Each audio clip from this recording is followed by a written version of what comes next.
This year marks the 60th anniversary of one of the most tragic school fires to ever take place in the United States. On December 1st, 1958, just as classes were to be dismissed for the day, 95 people lost their lives in the Our Lady of Angels grade school in Chicago, Illinois. It was the deadliest school fire in U.S. history. Not only did it remind Americans of some major uncorrected fire hazards in the U.S. schools, but it also shone light on other hazards that had not been widely recognized before. It is one of the many reasons fire and life safety codes and standards are enforced across schools across the country today. The fire originated in a cardboard wastebasket in the basement of the school near the foot of a stairwell. 92 students and 3 nuns died when smoke, heat, fire, and toxic gases cut off their normal means of escape through corridors and stairways. All of the devastation was confined to the second floor of the North Wing. The North Wing was part of a 2-story structure built in 1910 but remodeled several times over the years. The South Wing was built in 1939 and connected in 1951 by an annex to the North Wing. The 2 original buildings and the annex formed a U shape with a narrow fenced courtyard between. The fenced courtyard would later become a huge issue when firefighters lost precious time trying to gain access. The school legally complied with the state of Illinois and the city of Chicago fire codes of 1958. In keeping with city fire codes, the building had a brick exterior to prevent fires from spreading from building to building, as in the Great Chicago Fire of 1871. However, its interior was almost entirely of combustible wooden materials: stairs, walls, floors, doors, roof, and cellulose fiber ceiling tiles. The floor had been coated many times with both flammable varnish and petroleum-based waxes. There were only 2 unmarked fire alarm switches in the entire school, and they were both in the South Wing. There were 4 fire extinguishers in the North Wing, each mounted 7 feet off the floor, out of reach of many adults and all of the children. The single fire escape was near one end of the North Wing, but to reach it required passing through the main corridor, which in this case rapidly became filled with suffocating smoke and superheated gases. The school did not have a fire alarm box outside on the sidewalk, the nearest one being a block and a half away. The first floor landing was equipped with a heavy wooden door which effectively blocked the fire and heat from entering the first floor hallways. However, the northeast stairwell landing on the second floor had no fire blocking door. As a result, there was no barrier to prevent the spread of fire, smoke, and heat through the second floor hallways. The western stairwell landing on the second floor had 2 substandard corridor doors with glass panes propped open at the time of the fire.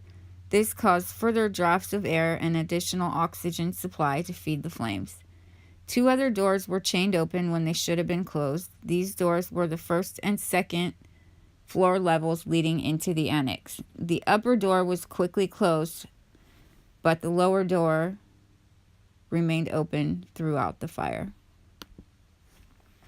As the fire burned in the northeast stairway, a pipe chase running from the basement to the cockloft above the second floor false ceiling acted as a chimney, feeding superheated gases on a direct route to the attic. The building's old roof had been recoated numerous times, and the tar had become very thick. Consequently, the heat of the fire was not able to burn quickly through the roof. If it had, it would have opened a hole that would have served to vent much of the smoke and gases. Eventually, the wood of the cockloft itself flashed over. The fire then swept down through the hallway's ceiling ventilation grates and into the second floor corridor as it flashed through the cockloft above the classrooms. Glass transom windows above the doors of each classroom broke as the heat intensified, allowing superheated gases and thick black smoke in the hallway to enter the classrooms.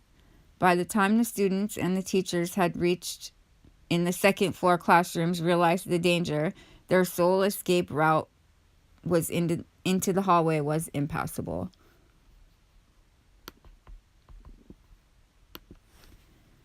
Although Our Lady of Angels School had passed routine fire department safety inspection weeks before the disaster, the school was not legally bound to comply with all 1958 fire safety codes due to a grandfather clause in the 1949 standards.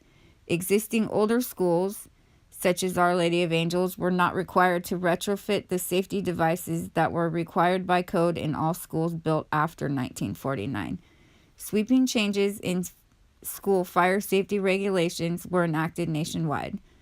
Some 16,500 older school buildings in the United States were brought up to code within 1 year of the disaster.